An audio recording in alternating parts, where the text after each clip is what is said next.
கொடைக்கானலில் கணவனை இழந்த தாயுடன் வேறொரு நபர் இருப்பதை பார்த்த மகன் ஆத்திரத்தில் தகராறில் ஈடுபட்டு தாக்குதல் நடத்திய சம்பவத்தில் பாறையில் விழுந்து ஒருவர் உயிரிழந்துள்ளார். திடீர் தகராறு ஓர் உயிரை பறித்தது எப்படி? திண்டுக்கல் மாவட்டம் கொடைக்கானல் குறிஞ்சி நகர் பகுதியைச் சேர்ந்தவர் 45 வயதான கோபாலகிருஷ்ணன். இவரது மனைவி உயிரிழந்த நிலையில் மகன் மற்றும் மகளுடன் வசித்து வந்துள்ளார். அதேபோல 42 வயதான பரமேஸ்வரி என்பவர் அவரது கணவர் இறந்த நிலையில் தனது 3 மகள்கள் மற்றும் ஒரு மகனுடன் வசித்து வந்துள்ளார். இந்நிலையில் பரமேஸ்வரிக்கும் கோபாலகிருஷ்ணனுக்கும் கடந்த சில மாதங்களாக திருமணத்தை மீறிய பந்தம் இருந்து வந்துள்ளது. தங்களது பிள்ளைகளுக்கு தெரியாமல் இருவரும் அடிக்கடி சந்தித்து வந்துள்ளனர்.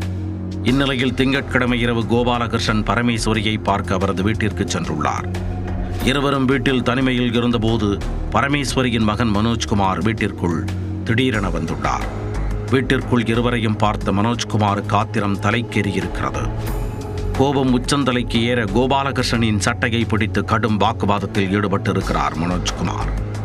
ஒரு கட்டத்தில் இருவருக்கும் இடையே கைகலப்பு ஏற்பட ஒருவரை ஒருவர் பலமாக தாக்கிக் கொண்டனர். அப்பொழுது நிலை தடுமாறி இருவரும் வீட்டின் வெளியே உள்ள தோட்டத்தில் விழுந்துள்ளனர். அப்பொழுது அங்கிருந்த பாறையில் மோதி இருவரும் படுகாயமடைந்தனர். இந்த சம்பவத்தில் கோபாலகிருஷ்ணன் சம்பவ இடத்திலேயே இரத்த வெள்ளத்தில் சரிந்து உயிரிழந்ததாக கூறப்படுகிறது. இதை பார்த்து பயந்து போன மனோஜ்குமார் அங்கிருந்து தப்பியோடி உள்ளார்.